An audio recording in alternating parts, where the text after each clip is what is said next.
Утренний гость. Утренний гость.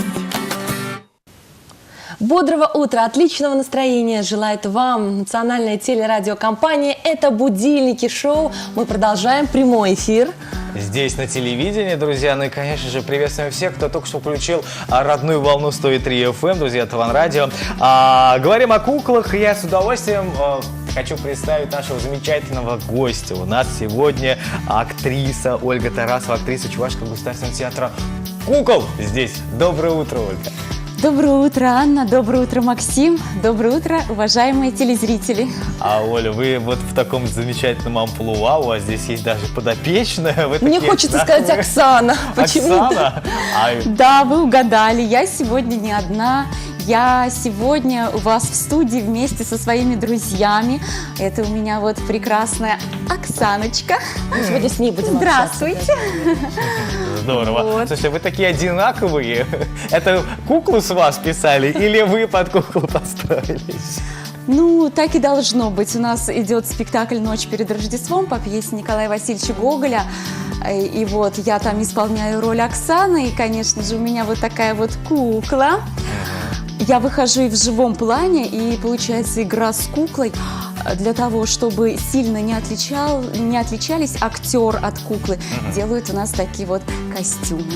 Оксана, можем вам задать нескромный вопрос? Сколько лет вы работаете... Оксана, господи, Оля, можем вам задать вопрос? Сколько лет вы работаете с Оксаной? С Оксаной я работаю 3-й год. 3-й год Да. уже. То есть вы породнились с ней настолько, что... вот такие, Это моя самая любимая роль в театре Самая кукол. любимая Да. роль. Ольга, ну видно, вот глаза горят. Сразу вот чувствуете, что эту профессию вы выбрали по любви, правда? Выбрала по любви, но еще больше полюбила после, вот как уже начала работать, уже 12-й сезон я работаю в театре кукол. В начале ничего не понятно было, что я делаю, зачем я здесь. А потом уже с годами начала понимать, как это все-таки прекрасно играть в куклы. Вот хотел сразу задать вопрос, почему кукольный театр не доиграли в детстве или что сподвигло прийти именно? Случай. Случай? Случай, Вот да. интересно, расскажите поподробнее. Вот видишь, все дело случая. Случайности Да? не случайно. Случайно не В детстве, случайно. вот да, кукол у меня очень много было, я очень их любила. И до 8 класса я играла в куклы. У меня первая кукла была как раз Барби. Вот первые куклы выходили, такие да, Барби. сегодня да. ее можно поздравить с днем рождения. Именно Поздравляем с днем рождения! 9 марта, друзья, появилась кукла Барби на свет. И вот я шила для нее одежды, что только не делала я с ней. И даже когда в школе вот училась, я забирала ее в школу, во время перемены я с ней играла. Мне не хотелось с ней расставаться ни на секунду. Удивительно. Очень любила кукол, были разные куклы, конечно. Но вот в детстве я не знала, что существует еще театр кукол. Я вообще даже про это не знала. Но вот приходили, да, родня приходила и всегда у меня спрашивали, кто ты такая? И я такая вставала гордо, нос кверху, вот так вот, да, и говорила, я кукла Оля. Отлично. В детстве вот я ничего не подозревала, что есть театр кукол, можно профессионально играть в куклы, но у меня внутри, наверное, что-то подсказывало, что я вот куклой буду в будущем. Насколько вот это замечательное творение рукотворное может принимать человеческий облик? Вот такой философский, наверное, вопрос. От чего это зависит? Это зависит от вашего внутреннего настроения, либо именно от того момента, как вы смотрите на эту куклу, например? Я думаю, все начинается с любви. С любви. Да. С любви к профессии, наверное, Да, в первую с очередь. любви к профессии, а потом уже с любви к кукле. Если ты куклу не полюбишь, то она в твоих руках не заиграет. Ее надо полюбить, ее надо понять, посмотреть на ее лицо, какие у нее глаза, какая манера, какие губы, как она может говорить, как она может двигаться. Вот надо для начала полюбить ее, а потом ее изучить. Друзья, не И знаю, вот только после этого она заиграет по-настоящему. не знаю, Правда, как Оксана? нашим телезрителям, но я уже чувствую, она будто живая. Ты знаешь, да, на самом деле они как-то приобретают какую-то, видимо, энергетику человека, который с ними работает. Вот я слышал, Оля, что куклы, те люди, которые профессионально работают, они делают собственными руками. Это так? К сожалению, не так. У Не нас всегда. в театре, ну да, у нас в театре есть специальный цех, и там работают мастера, которые все в этом деле понимают. Но актер театра кукол, конечно же, должен уметь делать куклу своими руками. Если актер делает своими руками куклу, то, мне кажется, эта кукла еще ближе становится для актера. Но у нас со временем, как вы понимаете, у нас всегда времени не хватает. Еще и в театре работает специальный цех, конструктор, художник, костюмеры. И у нас работа полегче. Нам они сразу делают куклы. Но когда уже кукла изготавливается, мы непременно принимаем в нем участие. Вот с этого момента поподробнее, да, что вы именно делаете? Мы стараемся всегда подходить, чтобы нам удобно было вот держать, да.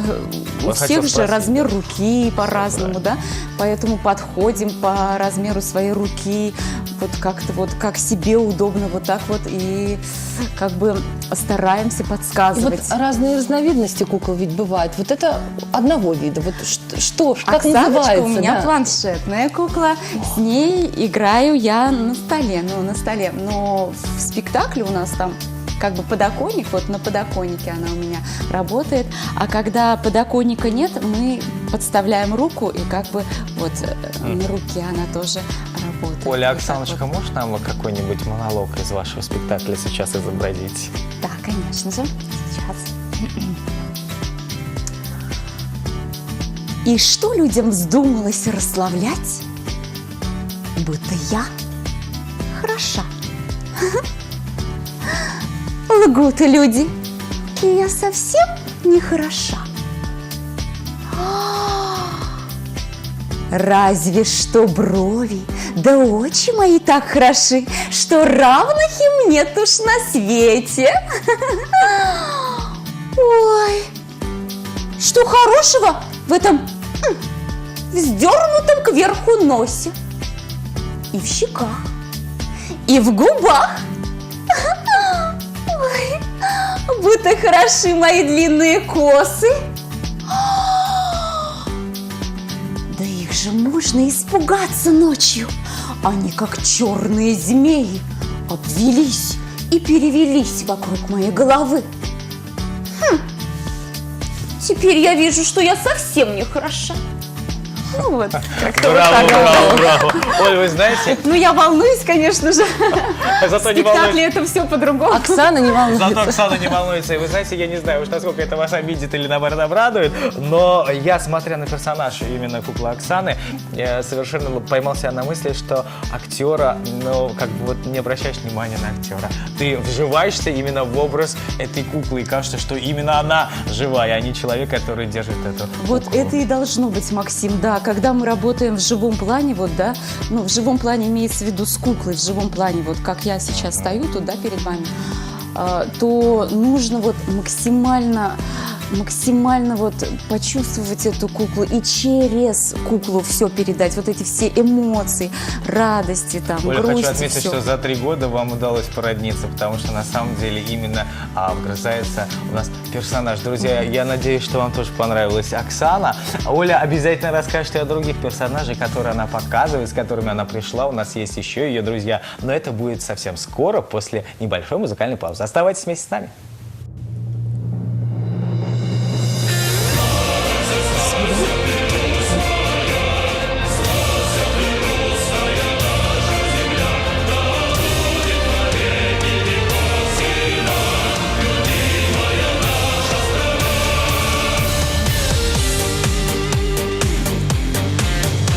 Так было в России с далеких времен.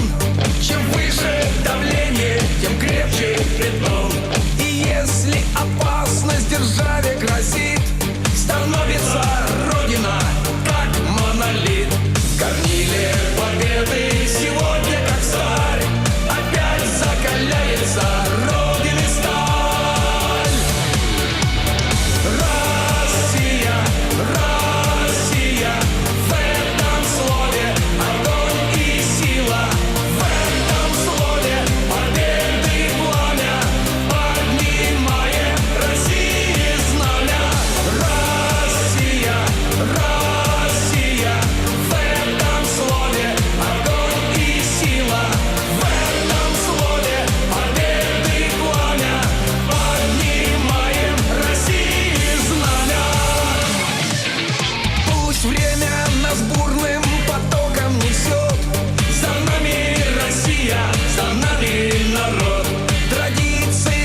гость. Утренний гость.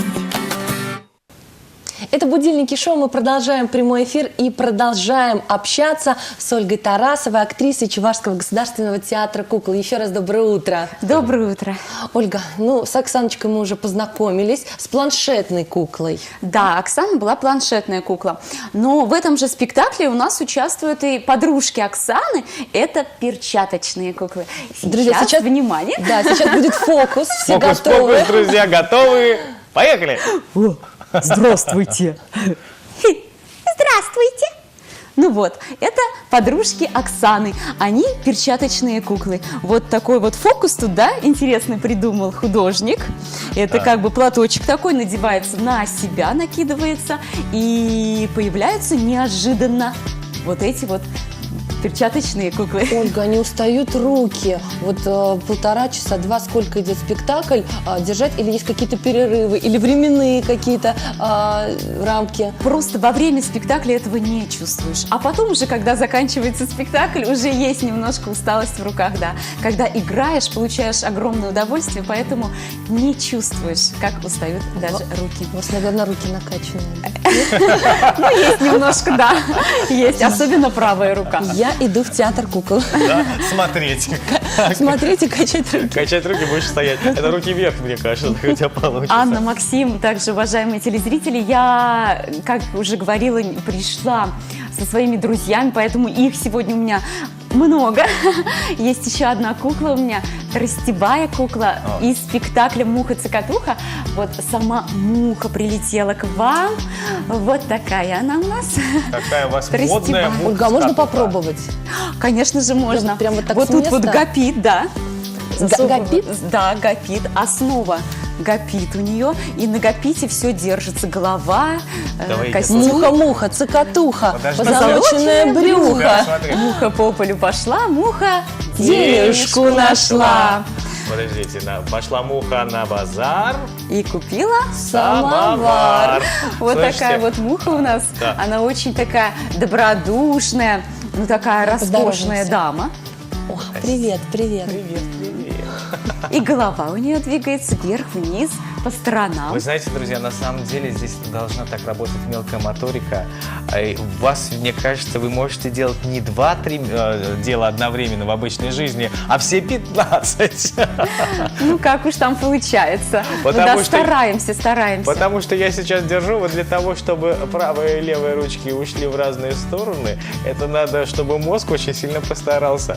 Возьмите свою замечательную подопечную и расскажите, что муха-цокотуха у вас делает в спектакле и как вообще родилась такая идея. Потрясающая кукла. Надо вот прям тоже аплодирую я тем людям, которые создали такой шедевр. Красиво. Спектакль, он как бы в стиле мюзикла идет у нас. Даже так? Да, и на протяжении всего спектакля Муха-цокотуха у нас поет, в гости к себе приглашает. Ну, конечно же, она нашла денежку, купила самовар и всех Да, в гости приглашает. И вот такая она добродушная. А потом уже там, сами знаете, да, паук появляется и в плен ее забирает. Как бы. Обратите внимание, друзья, на руки этой замечательной куклы, как они правильно движутся. Наверняка вы заметили, когда эта кукла была в моих руках, ее руки где-то были совершенно не на том месте. Да, вот Мне она кажется, что вот детки в такая вот восторге, деловая. Иногда даже бывает, да. Такой Так красоты. стирает. Даже носик поднимается. Потрясающе, потрясающе. Смотрит, да? Она Может еще и поет. присесть. Ну, тростевые куклы у нас, как вы уже поняли, работают на ширме, да? Там актера не видно. Не видно. За ширмой вы стоите. Да, за ширмой мы стоим, и вот на уровне ширмы она как бы ходит. Вот. Ольга, а Ходит, что она исполнит может и нам танцевать. ваша муха-цокотуха? Что? Что исполнит ваша муха-цокотуха нам сейчас? Муха-цокотуха? Да, Споем? споем. Муха-муха, цокотуха, позолоченное брюхо. Муха-муха, цокотуха, позолоченное брюхо. Муха-муха, цокотуха, позолоченное брюхо. Муха по полю пошла, муха денежку нашла. Ой, ой. Ну там, знаете, как бы это все записано у нас, по записи мы играем, и она как бы там не разговаривает, она все время поет, да, вот. Понятно. А сколько уходит времени на репетицию, на вот постановку спектакля? Ну где-то 3 месяца. И каждое движение мы как бы вот стараемся, отрабатываем, да, стараемся. Ну вот. Ну, смотрите, в обычном мюзикле и спектакле есть режиссер, который говорит: поставь руку так, сделай такой-то взгляд. Как есть какой-то координатор, тот же режиссер, наверное, кукольного театра. Как здесь происходит работа? Вот он понимает же, наверное, да? Ну, сейчас, простите меня, мою безграмотность, друзья, но тем не менее задам вопрос. А как нужно поставить руки? Или как это все? Ну, Человеку-то жест можно объяснить, показать. А как здесь объяснить жест? как бы режиссер ставит перед нами задачу, да, вот что она делает, зачем она здесь, для чего, что она хочет сказать зрителям, да, и как бы озадачивает актера, и мы уже от задачи исходя сами начинаем делать вот мизансцены, да, создавать образ, да. Куклы сами становятся. И режиссер, конечно же, сидит в зале, он наблюдает за нами, не то сделала кукла, он говорит: так, возвращаемся обратно и начинаем все сначала. Не так она делает. Кукла одновременно не может вот несколько движений тоже делать, да. Она сказала, потом посмотрела, да, или посмотрела, потом сказала. Вот. Оля, у вас есть еще один друг, потрясающий медведь. Да. Давайте обратим буквально несколько секунд на него внимание. И это у нас вот один из последних спектаклей на Новый год. Выпустили «Умку». Я там играю медвежонка такого. Мальчик такой, да. Очень тяжело было создавать образ, конечно же, да. И голос подбирать. И вот он же такой только что родившийся, ничего не знает. Такой почемучек весь, да. И как-то мне приходилось наблюдать вот за этими детьми. Вот маленькие же есть, которые почемучки, да. А как называется вот такой вид кукол? А это у нас марионетка. Марионетка, да. Здесь вот специальная вага, и к ваге прикреплены вот такие вот, ну, как бы сказать, невидимые нити, и с помощью нити оно управляется. Вот ходит. Это, наверное, самое сложное, да, управление этой куклой, прыгать он может, да? да? Прыгать он может. И голова у него вот снимается, и может посмотреть так, посмотреть по сторонам, вот так вот. Оля, очень интересная у вас работа. Я думаю, что у вас благодарные зрители, в особенности дети, это самые непосредственные люди на нашей планете. И я желаю, конечно же, вам оставаться такой же очаровательной, чтобы ваши подопечные, я имею в виду ваши друзья, с которыми вы пришли, всегда вас радовали неиссякаемой вам энергией, чтобы всегда было время для того, чтобы вот именно вжиться в эту роль, и хотелось это сделать, творить и радовать. Спасибо вам огромное. Я думаю, здесь можно поаплодировать.